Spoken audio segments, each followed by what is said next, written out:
So welcome back. Welcome and welcome back for those of you who've joined us before.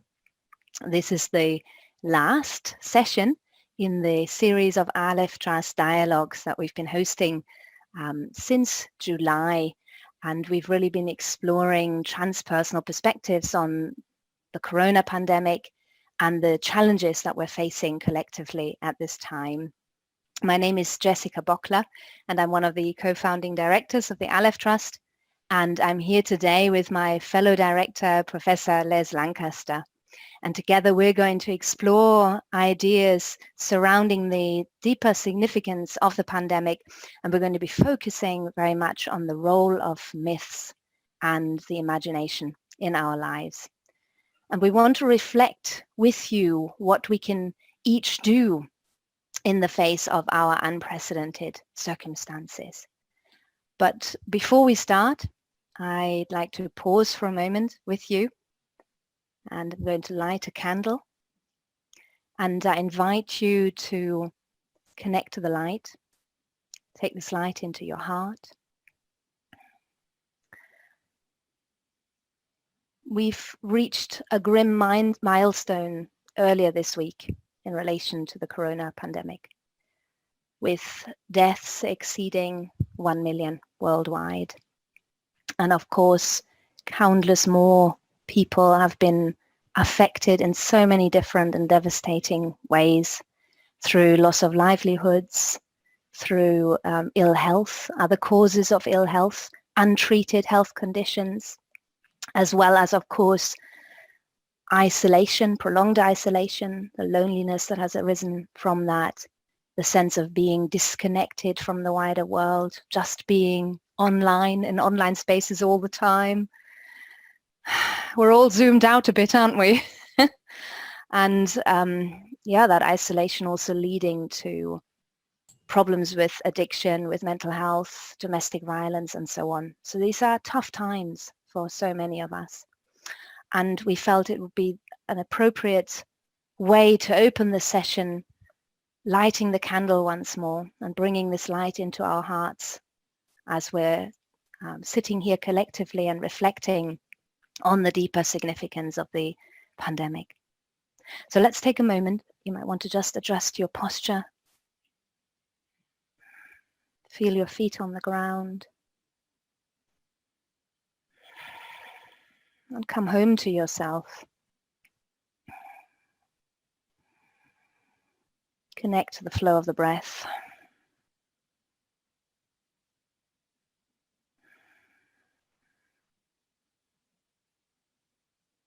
And just gently sense into the body, feeling into your posture, how you're holding yourself today.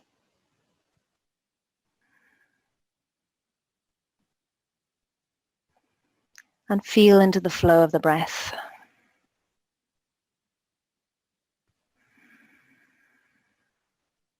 And maybe you're feeling the rising and falling of the chest and the belly.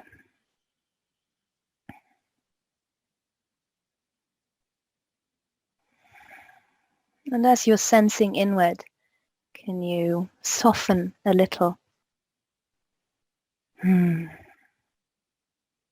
Arriving more fully home with yourself and gently looking inward, being compassionate.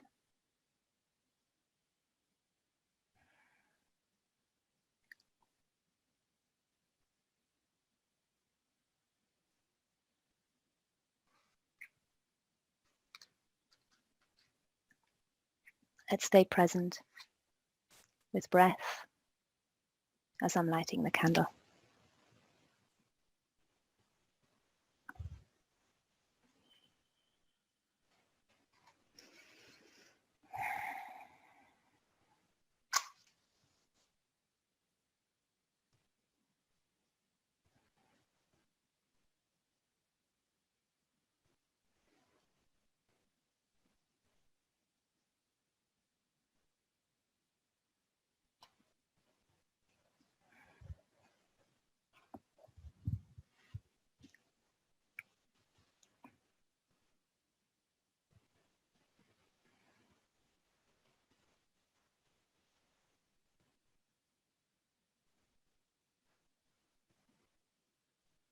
Take this light into your hearts.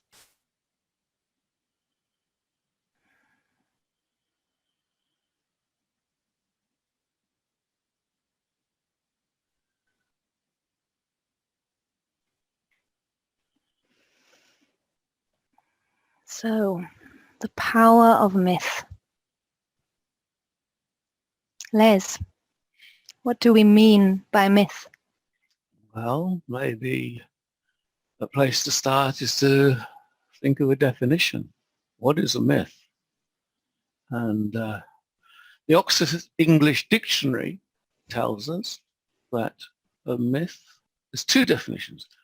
A traditional story, especially one concerning the early history of a people or explaining a natural social phenomenon, and typically involving supernatural beings or events. One definition. Second definition, a widely held but false belief or idea. So Jessica, can we use those definitions?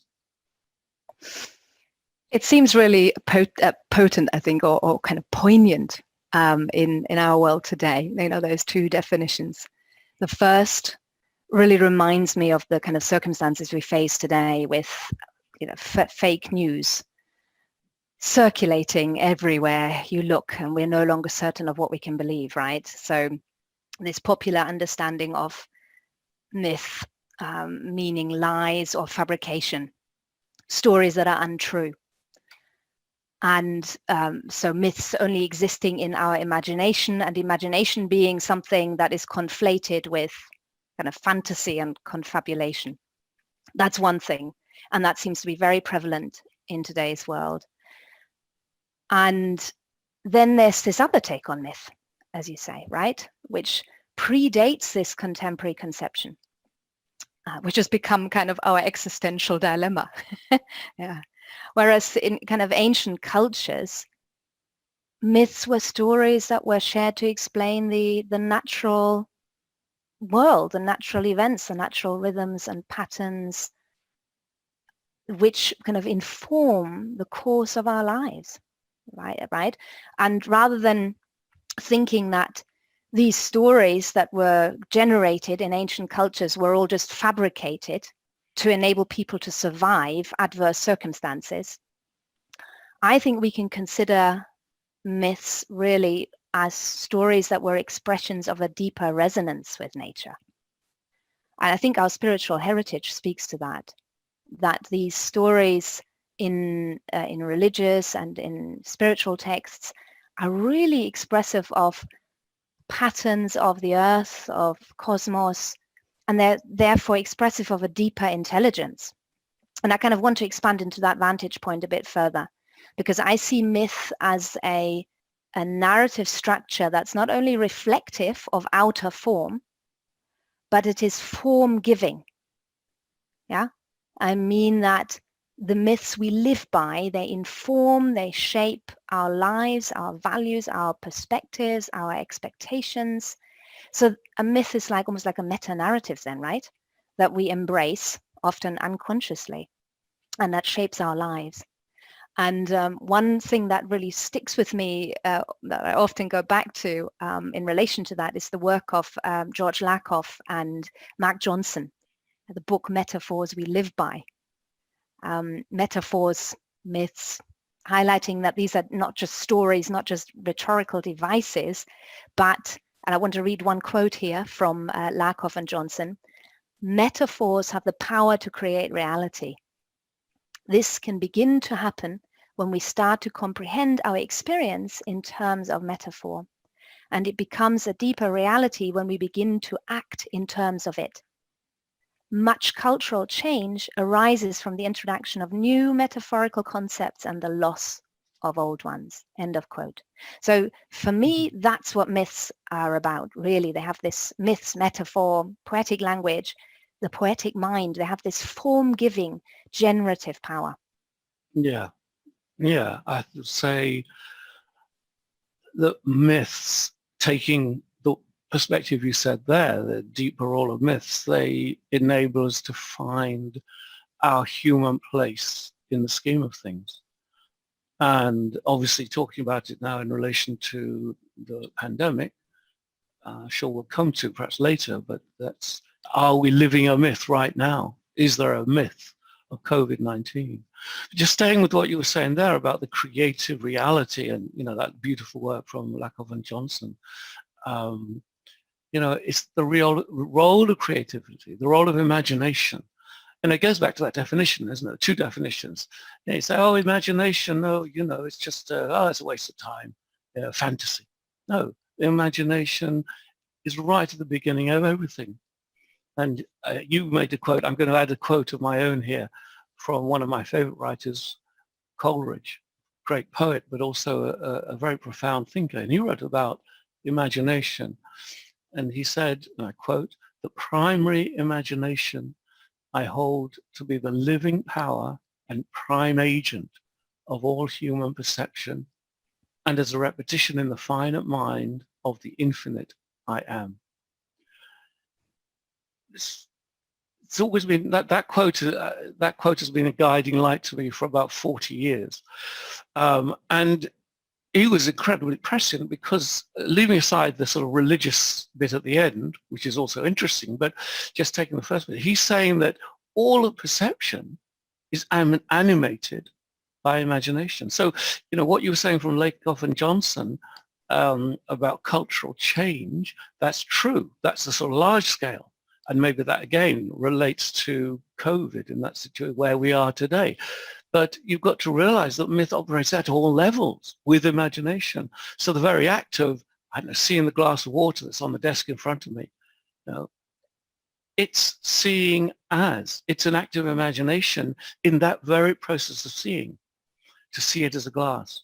And of course, so much more so when we think about the larger contexts and relationships and our responsibilities to the world, which I think that again links into the myth of COVID. Mm-hmm. So yes, myth, there is power in myth.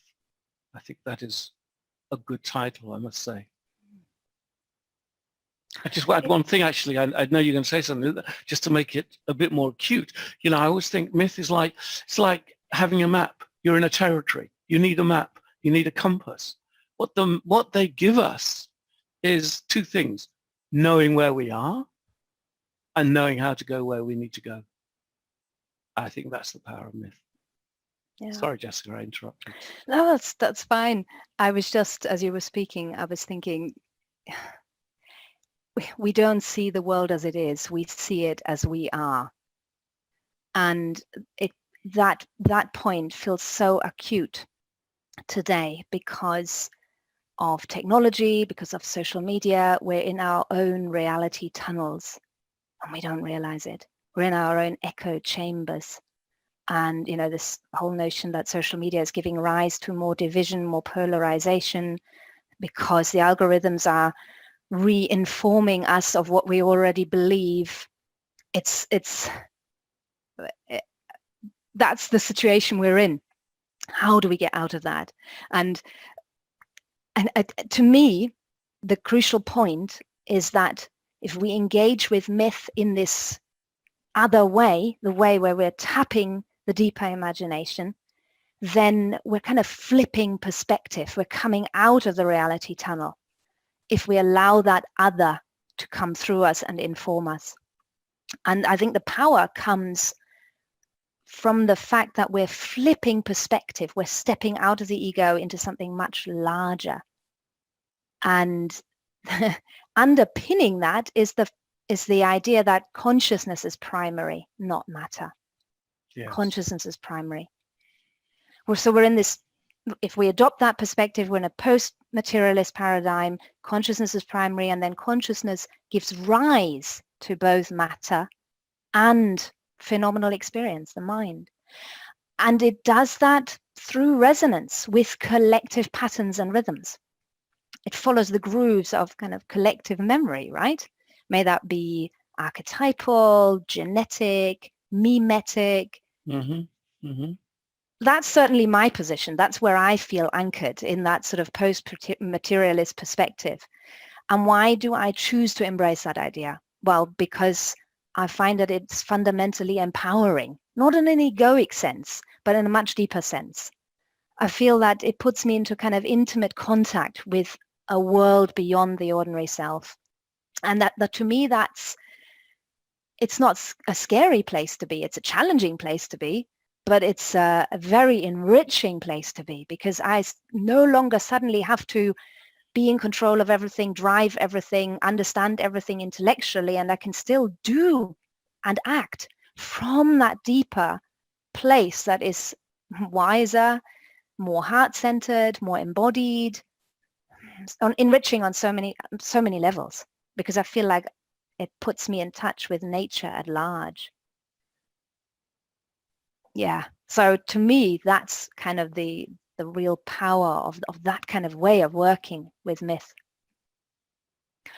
I want to kind of turn to the people in the room and ask you, what kinds of sort of deeper meta narratives are you seeing that are playing out in today's world?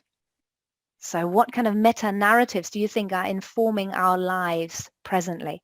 What kind of stories are we telling ourselves? What narratives are out there?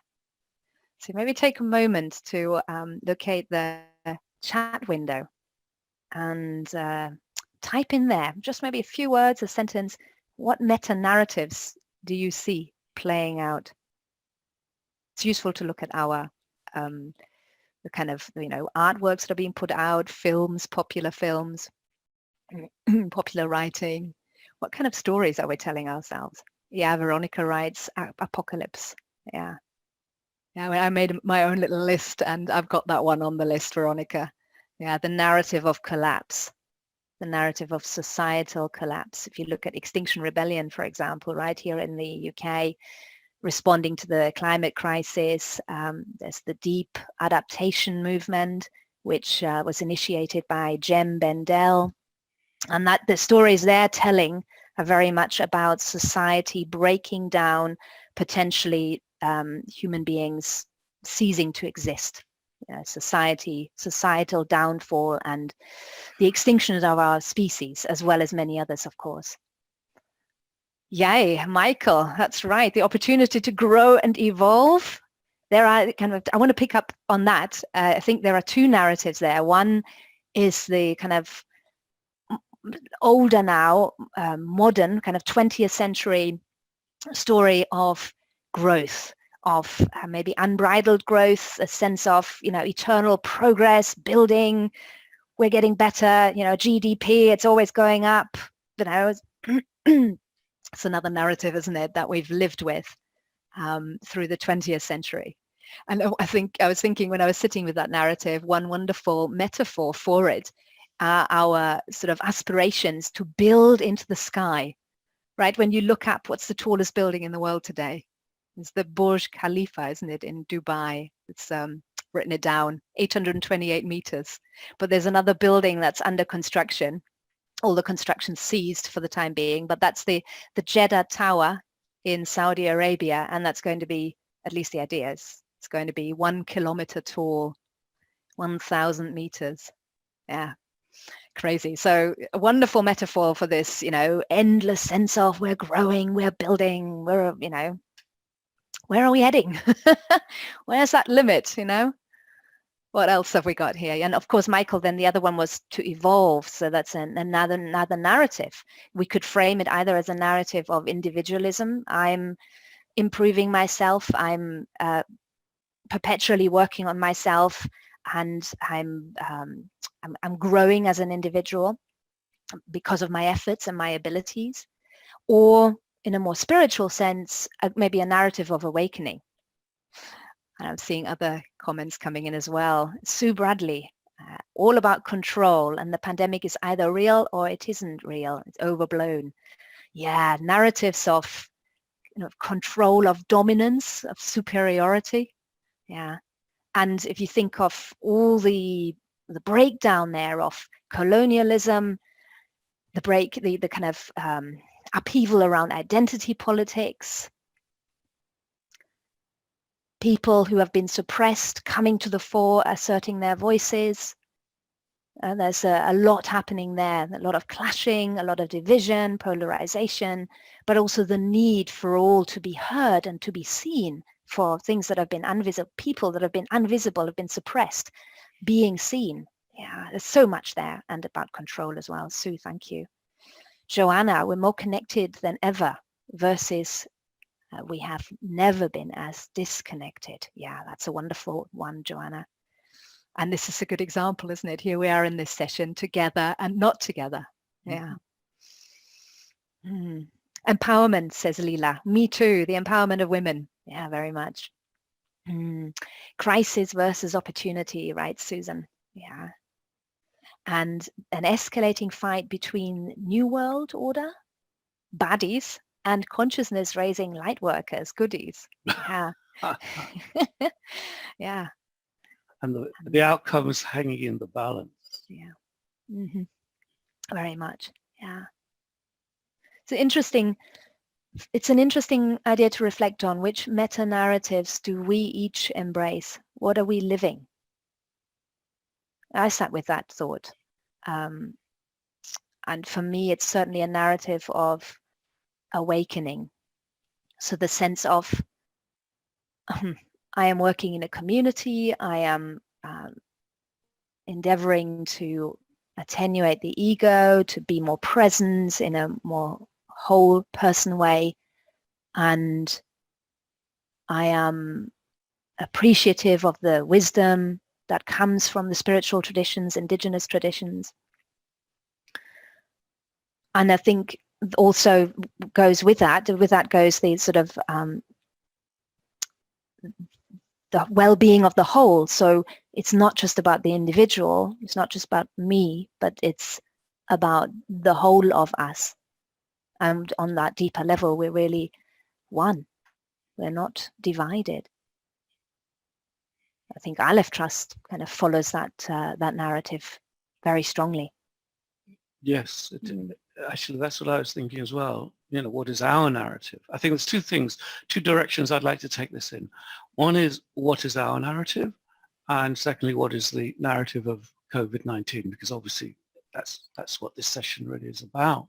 And I think the comments in the chat window are already taking us in that direction. I mean, Sue, you know, it's either not real or overblown. If that is correct, then I think it feeds very nicely into the point of the myth. There's a myth that we're living. A myth has taken hold, and in that sense, maybe, you know, it's difficult to see what is in some narrow sense objectively real. But I think our myth, you know, I mean, the Aleph Trust. Why Aleph? I mean, Aleph, I'm sure you've read this on the site. Aleph is a letter, tracing it back to an Egyptian hieroglyph. It's the horns of an ox. It represents the power of nature. Now that's really, you know, untamed potential. And that relates, I think, to the myth of COVID. How are we relating to the power in nature? You know, this fight between our human power and the power in the natural world. And, you know, those horns, they come right through to the letter A. It's just been turned upside down. I mean, how often do we think about that? That the letter A is a depiction of two horns, but it's upside down. Fascinating to look at the history of and the evolution of language. But the point is that, you know, we are users of language, and as the users of language, we bear that evolution. We carry it, but we're not conscious of it. I think that's very germane to the story of myth. But let me talk about COVID-19. And again, as Jessica said, you know, since this is really what we're intended to look at throughout this whole series, maybe this is also an opportunity for you as I'm talking, you know, put your ideas into the chat window. We can build this together. I think there are so many aspects of what I call the COVID or corona complex that are really symbolic. And of course, symbol is the language of myth. I don't think I need to explain that. I think everyone in this Zoom room would understand that. So what are the symbols with corona. But I think the first is it is a disease of the breath. It's a disease of the lungs. What is the breath? The breath is what connects us to the world around us. We have a problem with connecting to the world around us. The lungs are the organ of breath. This is a disease of the lungs. Well, think about the lungs of the world. Where are the lungs of the world? They're the rainforests. You know, we have been destroying the rainforests. So now our lungs are being destroyed. And this idea of measure for measure. Karma. There's this sort of symmetry in causal relationships. But, you know, as I'm thinking through these aspects, it's what I said before, you know, we're looking at the whole picture. If we were to talk biology, we'd talk about a virus. And of course, the virus is very real. And we want to look at how we can control this virus, how we can save people's lives, of course. But we're transpersonal psychologists, and our perspective is to look at the whole, these different levels. And myth operates across levels. That's what we mean by the power of myth.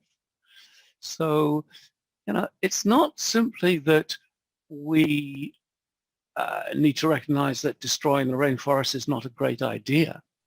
I think it's something else. I think we need to understand that there is a collective psyche. That's the level that we're talking about here. And what's been happening over the last, especially the last 3 or 4 years, I think that the recognition of these consequences, as Barbara says, nature's revenge, very good way of putting it. The recognition of what we're doing has reached a tipping point, such that now it's of the collective. And therefore, the collective psyche, it's not just my ideas, someone else's ideas. It takes a larger life, because that collective psyche is the moon, is the mountains, is the streams, is the forest, as much as it's, as it were, my mind. So Corona tells us what is going on at that collective level. And again, I'm talking myth, I'm talking symbol. All the dynamics of this complex are yelling to us of what's going on if we could only recognize it. You know, I think that one of the points came up in the chat window. We're so connected, but we're distanced. I think it's really, really interesting. That's what this complex, the complex is not simply a virus. The complex is the mindset that responds to the situation. So it's what in the UK, Boris Johnson and all these scientists are telling us. It's, you know, all the different, in different countries and so on. It's a whole complex. Why are we wearing masks? I'm not going into the science of that. It may be a very wise thing to do. But what is a mask? You know, we are being effaced. Masks take away the marks of individuality. Now, we already have... I'm going to come in there just for a moment, because in the world of theatre and acting, as I'm following you, I just want to offer this. When we work with masks, you know, some of you know that my background is in theatre studies. When we work with masks, we're entering into a kind of deeper state of consciousness. The ordinary personality is removed because it's no longer visible through the face.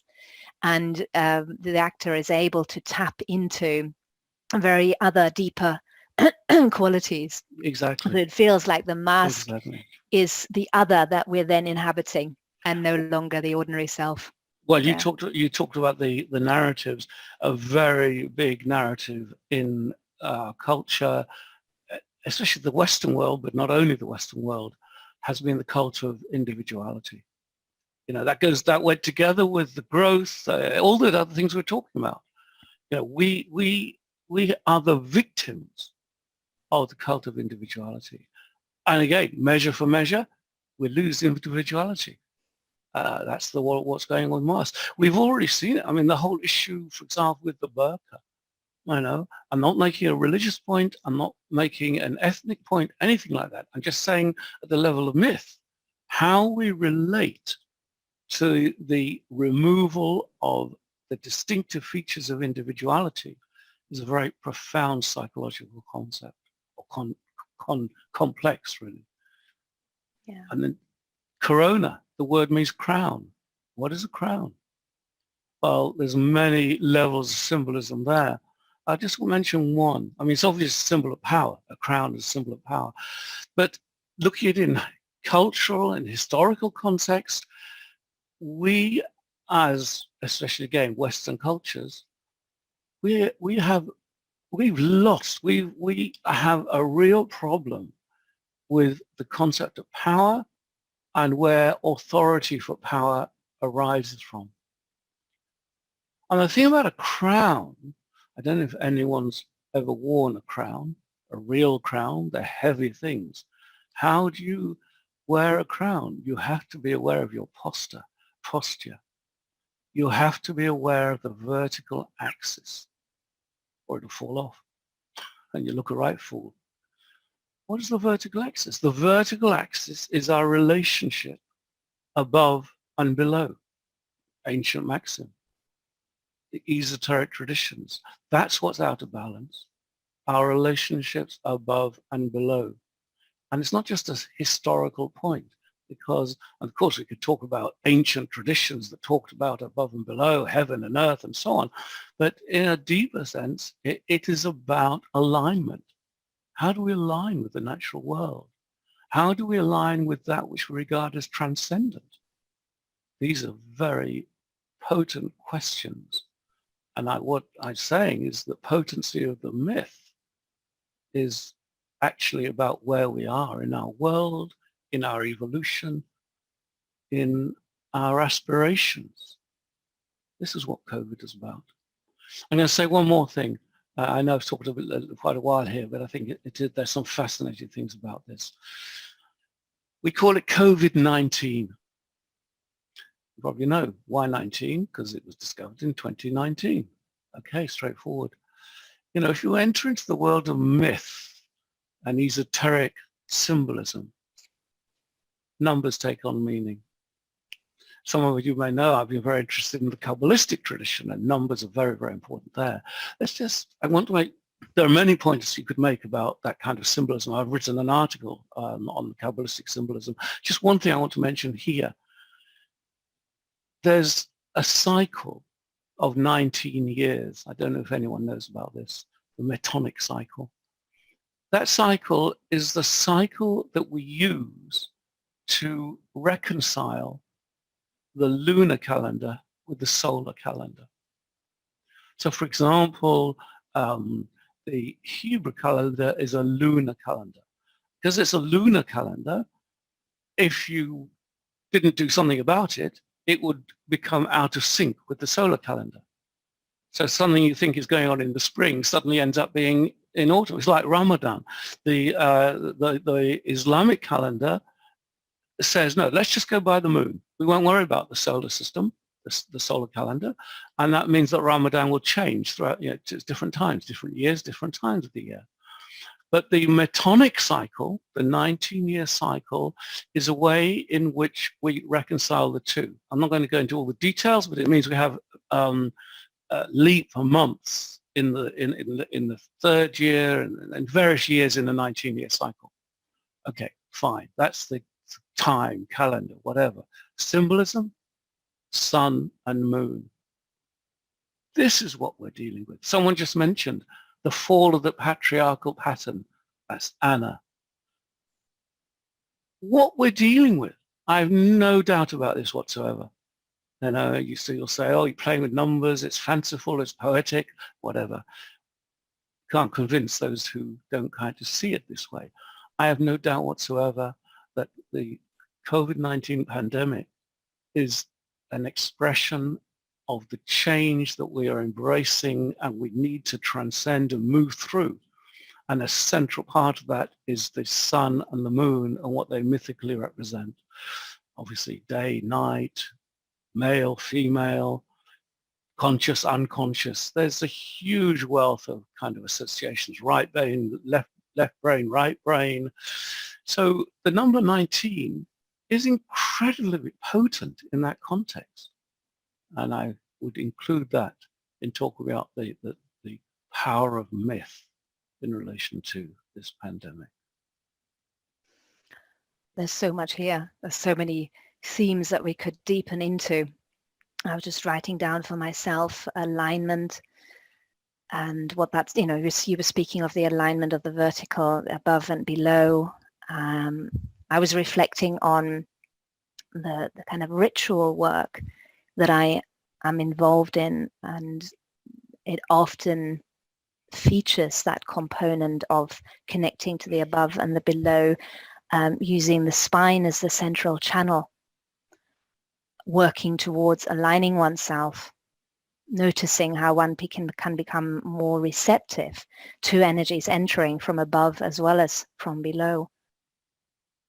I think one thing that, as I'm bringing that up, one thing I'm sitting with is, how are we each working? What are we each doing to get in touch with this rich material that is so wise, that can tell us so much?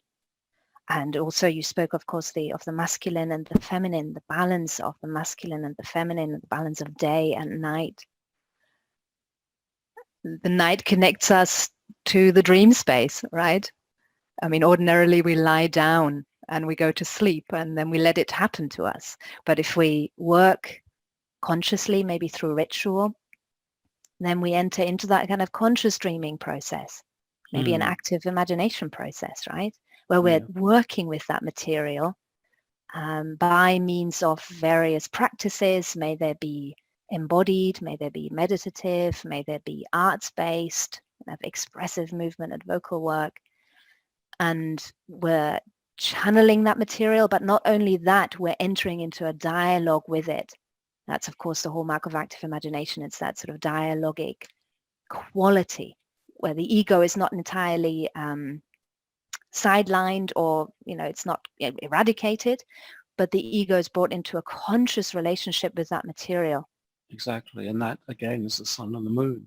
The moon being the ego, the sun, the self in a Jungian sense. Mm-hmm.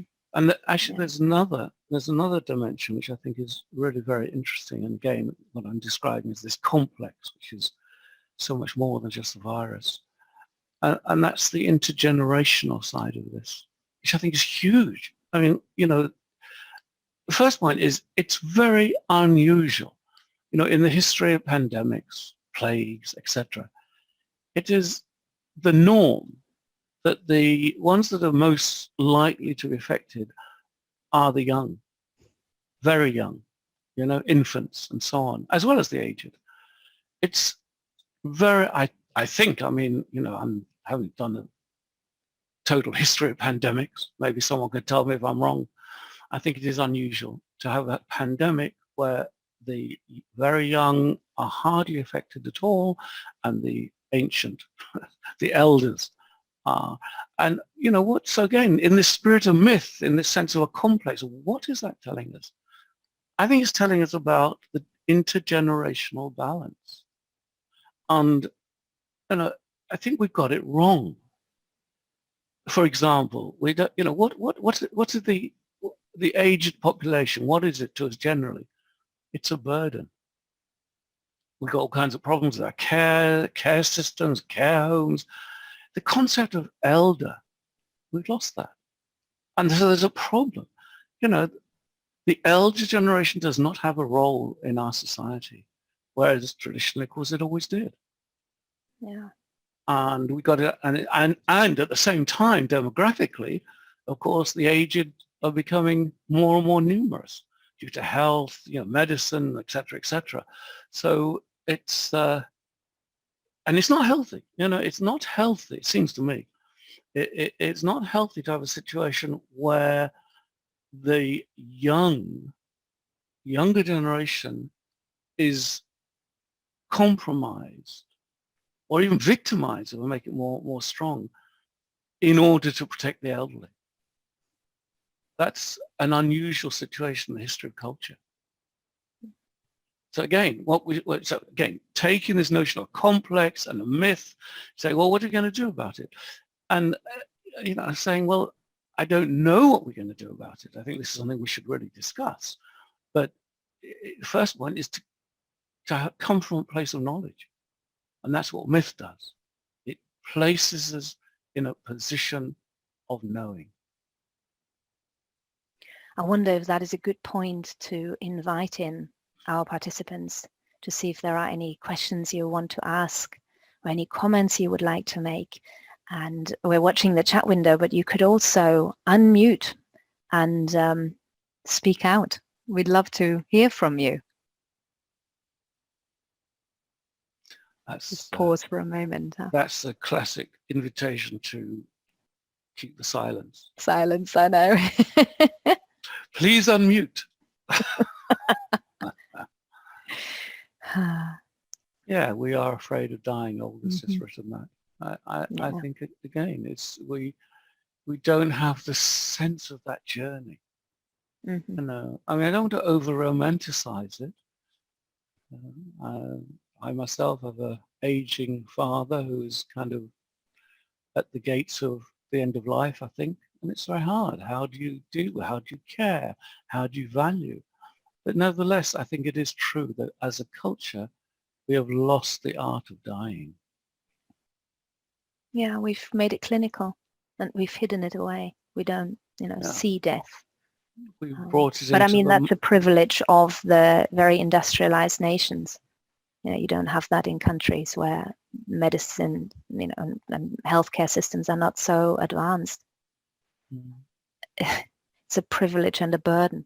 We've sanitized life in the industrialized nations, I think. Yeah. I do wonder, I want to put this to all of you, how are you working with these ideas? Because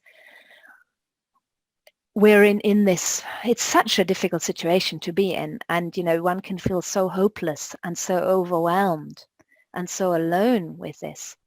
So a question to you, and if you have wisdom to offer, ideas to offer, thoughts to offer around this, how you are working with what you're encountering in your experience, then please do speak up. Now is a good time for that.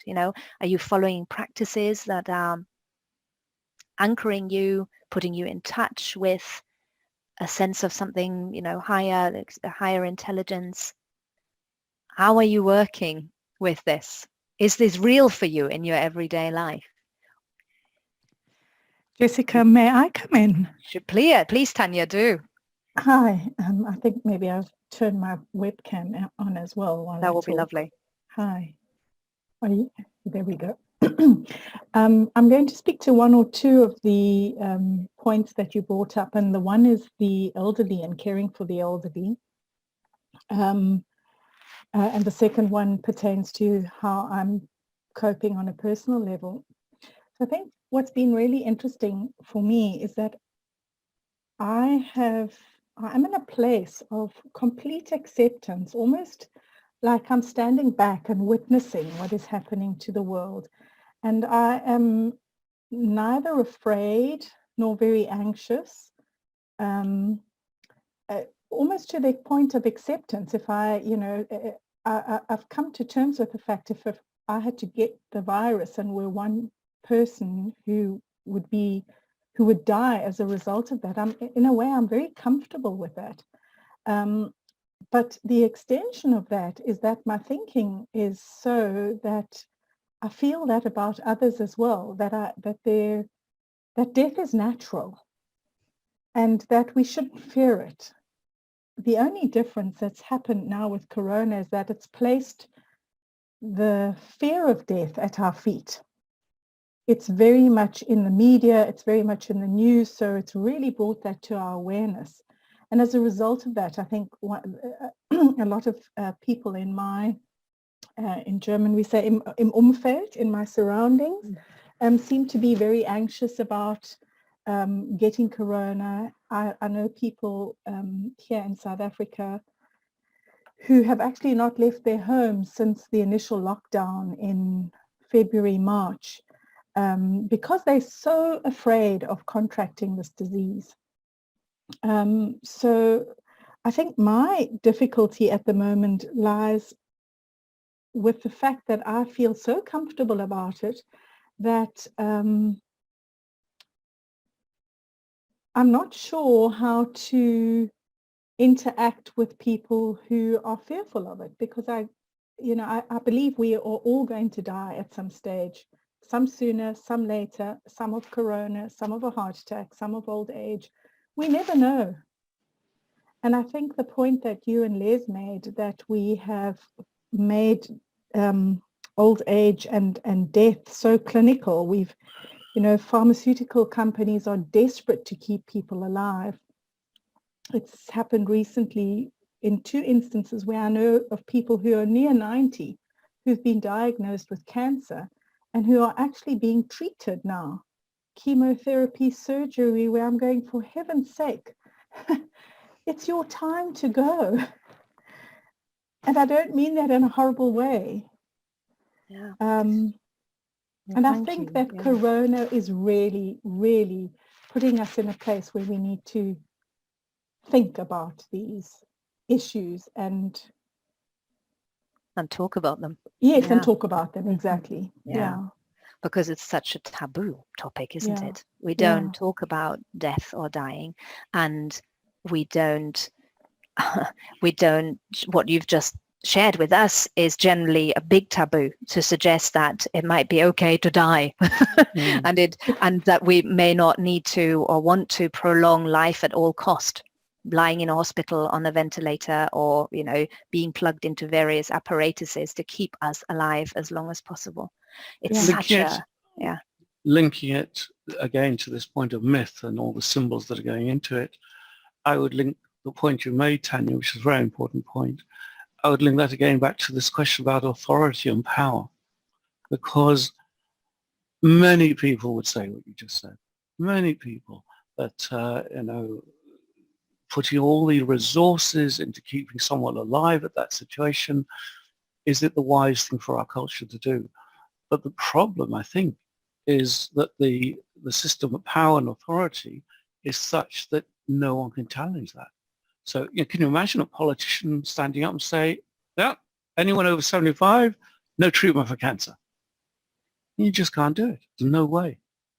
And so I think, as I say, I'm always trying to take that larger scale view of this sort of mythical symbolism here. And I think that feeds in what you described. It feeds into this notion of the relationship to crown, authority, power. And that's something we have problems with today. And also a sense of identity, I was going to say, Les. What are we identified with?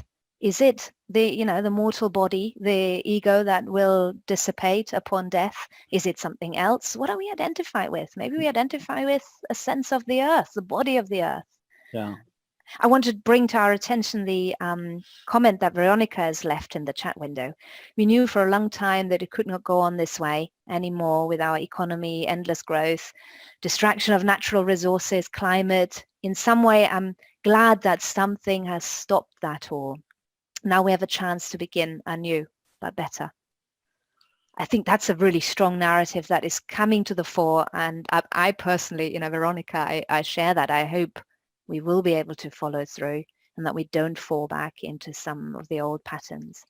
Yeah, I agree. Some of the other patterns are so prevalent and so strong because we're still invested in these financial systems that are, ticking over. We're still measuring growth in terms of GDP, and we're still beholden to these corporate companies that have shareholder interests. And so the structures have not shifted.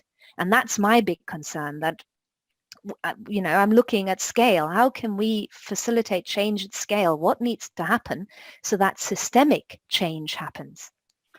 Yes, exactly. It's a big one, I think. I'll add another little bit. I mean, there were many things about the symbolism of this complex that I didn't bring in. I didn't want to talk too long, but another big one is this notion of borrowing against the future. I mean, what are we doing? We're, I mean, I know the UK best, but I know it's happening in other countries as well. Okay, so we'll put everyone on furlough. We'll make a grant. Everyone gets a grant. We'll do this. We'll do that. Where's the money coming from? What is money?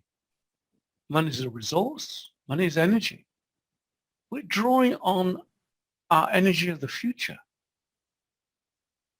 It's an argument that goes beyond actually economics in a sort of narrow political sense, right? Mm-hmm.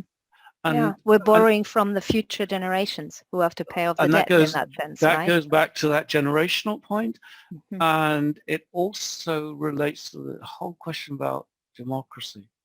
And that's what I was saying when I was saying about the crown, on authority and so on. Democracy is breaking down. I mean, things that have happened in our country was Brexit a democratic decision? No, it was a question of social media and manipulation of data, this, that, and the other. It was a question of distancing, actually, because people felt distant from the ruling elite or whatever. And again, it's different. I don't want to go too much into that. But I think through the democratic countries of the world, there is a real wind of change. And I think Corona symbolizes that in the sense of crown power, but also in the sense of borrowing against the future. Yeah. It's a huge issue, huge issue. And social media and underneath technology has exacerbated all of this. That we see technology as a way to fix things, all things. We'll be so creative. We'll be able to figure this out through technology. Technology will solve all our problems. But the truth is, when you look at the history of things, our wisdom lags behind. We create something and we don't realize the sort of side effects and the impact it will have. You just need to look at genetic engineering, for example, but social media is another fantastic example. The people who created Facebook, Twitter, Instagram, I don't think they all had bad intentions to corrupt us all and manipulate us, but they created these algorithms that, encourage people to click and click again. And what are these algorithms? They're not neutral, value neutral, or even supportive, right? They're manipulative. They want to help these companies make money. So, God, that's a big one. We recently watched The Social Dilemma. It's a documentary that's out right now. I would recommend that. It kind of digs deeply into those ideas around social media and the manipulation that happens to the algorithms and how that manipulation has led at a population level to break down polarization, radicalization, and so on, and has had real life effects around the world. It's very disturbing stuff. Especially where children are concerned.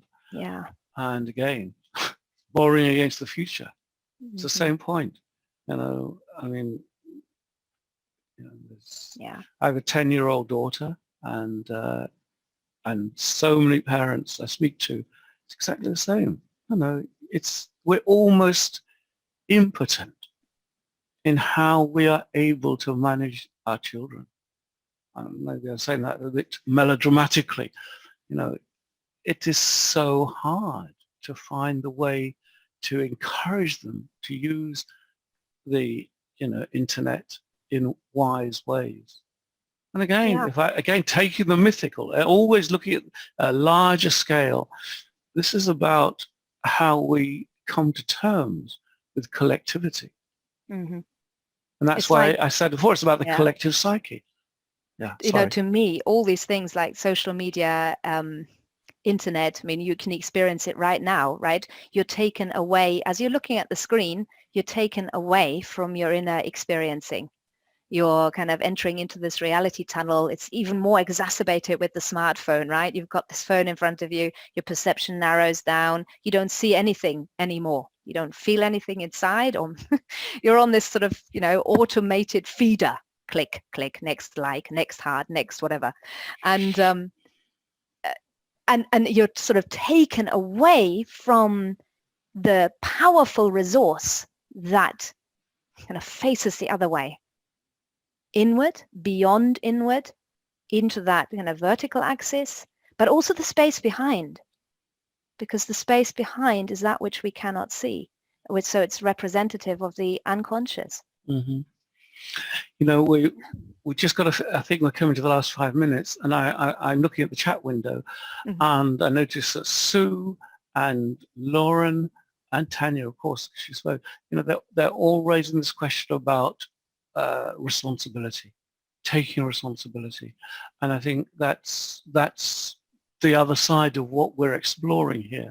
I mean, when I speak for myself, you know, when I talk about, oh yes, this myth and this complex, etc., you know, it's like the role of psychotherapy. You know, you can understand the deepest thing about someone, what their dreams mean, all that kind of stuff. What are you going to do? You can tell them till you're blue in the face what's going on, and they still do the same thing. They still get it wrong. That's the point. How do we change the world? How do we change cultures? How do we change society? I think the coronavirus is doing a lot to move in as in that direction. I mean, you know, others will have different answers. For myself, I mean, what we did with the Aleph Trust, I believe, maybe others will judge and maybe I'll be proved wrong, who knows? But I think just to bring something into the world which does enable this dialogue, it does enable this voice to be heard as it grows. That's one thing we do. The others are different, you know, social action. Exactly, and in a way that's also something that we've started, right, in Aleph Trust through the Conscious Community Project. Yeah. And the projects that we're bringing into being through that, because those are expressions of action driven by that sense of a deeper intelligence and a vision. Because for each of us, that deeper intelligence animates a particular vision of what could be. And that's one thing that kind of creates hope inside of me, that, you know, as we're nurturing projects that try to create try to offer a different vision in the world, maybe they will have a resonance. And they're working with correspondence. Yes, they're relatively modest projects, but perhaps they will create ripples and create a resonance, a correspondence on scales. You so have to start, we have, you know, we have to start somewhere. You have Yeah. to start somewhere. Yeah. If you want to explore these projects, you know, if you have not heard of the Conscious Community Project, feel free to go our website and also visit the Aleph Field, which is a multimedia magazine that we have recently launched. And you'll see on there a number of projects have been that have been described. So, for example, there's a project on integrative medicine, looking at a kind of holistic approach to healthcare. And also a project on permaculture, looking at how land can be transformed and how the transformation of land transforms people. So really working intimately with nature. And then another project actually is envisioning a kinder media, a better use of social media. So there's some really wonderful ideas there. Please do have a look. Nick, thank you for sharing that in the chat window, the link there. How we're doing for time. We could carry on here, couldn't we? This is I think really that I'm going to say one thing on this myth, final word, the power of myth, and we call this the power of myth. The power of myth is about being conscious of the complex of meanings that imbue the moment now with its potentialities. That's what myth is about. And, you know, the point about acting and how we change things, it's that point, ability to act from a place of knowing in relation to the needs of the day. You know, and I think that's what we're trying to do with the Conscious Community Project. What are the needs that we identify as a community? And we're all in this. Yeah. And the work is inner work and outer work at the same time. It's that deep attentiveness, a sense of service, and being present to oneself whilst being present in the world. It's not easy. It's not easily done, right? We all know how hard that is. But in a way, I think that's our challenge. No one ever said it was easy. No. Dominica writes in the chat window there, the future is trying to connect us with the past and vice versa. There is density of trying to get into balance of all polarities. Yeah. Where at the same time we've been stretched in space, web of nature, web of technology, and in time. That's an interesting thought. Yeah, Perhaps it's nice. the call for responsibility and our place on the earth. Yeah, what is our place? Here and now, having the opportunity to learn, to listen, and to act appropriately. Yeah, and I think that's very, very poignant. And we're slightly overrunning, but I will just say one thing. You know, I wrote a piece about this, and the point I made at the end of what I wrote is that it's almost exactly 50 years since we first saw those wonderful shots from space of our planet. You know, and again, in the spirit of numbers and meaning and symbolism, 50 years is a jubilee. It's a kind of renewal. And that sense of seeing the whole of our planet, that if anything is a shift in consciousness, that is. And so it has, you know, talking about responsibility, you know, I think it is our responsibility to work with that shift in consciousness. It's a question of level. It's a question of scale. Here. And Margaret writes in the chat window, that was too short. and I feel that too. And Margaret, we're sitting with the idea of possibly doing another series. Are we? And deepening more into, yes, Les, I'm surprised. Oh my goodness, another? But to continue the dialogue, but also possibly to look at focusing more on practice and really exploring the practice angle, you know, working with initiation, with deepening into the collective intelligence and looking then at how that can be applied. So there are some ideas that are bubbling away. And if you're interested in that, if you want to keep in touch, then please do, you know, do stay in touch. Come join our newsletter, have a look at our website. Francesca, I think we've got a final slide that we could put up there. Just take a moment. Do have a look to stay in touch, join the newsletter, and also you can follow us on our social media channels. I'd like to thank you all for your contributions this evening. And before we depart, we'd like to extinguish the candle together. Yes, just before we extinguish the candle, sure. Can I just comment, this is the last. I mean, you said that maybe we'll have another series, which is great. This is how we make policy at the Aleph Trust. It's the first I heard of it.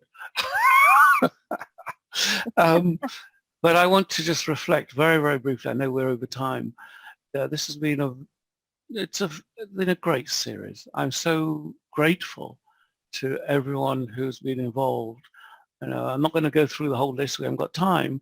But it's been very fine, I think, to see the different perspectives that actually have been articulated over this series. And speaking as a director of the Aleph Trust, and you know, Jessica also director, I'm humbled. I am humbled that you know, we, through establishing this organization, can give voice, can allow those voices to be heard. So it's great to bring this to a conclusion, and thank you to everyone. Thank you, Les. And now on screen, you can see the web address of the Aleph Trust, www.alephtrust.org. So feel free to have a look there. And like I said, join our newsletter. You'll be able to do that on our website and social media. If you look for us on Facebook, LinkedIn, Twitter, you'll find us. So thank you for joining this session tonight. And let us attend to the light. I invite you to take the light inside of you as I extinguish the candle, and then we can depart. And maybe you want to, when you depart, unmute and say goodbye.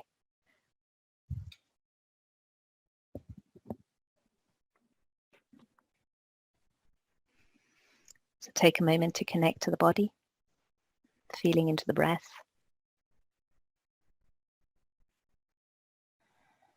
Taking the light inside. You are a light to the world.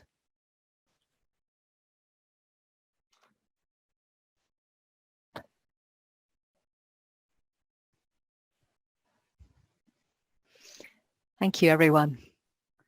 Thank you so much. Thank you. Good night. Thank you so much to Good both night. of you. Very Thank enjoyable you. series. Thank you very much. Thank you. Thank you. Thank you very much. Right. Thank you. Bye. Bye. Bye-bye. Bye-bye. Bye. Stay healthy. Do our best. Thank you. You too. Take care and be well, everybody. Thank you again. Thank you.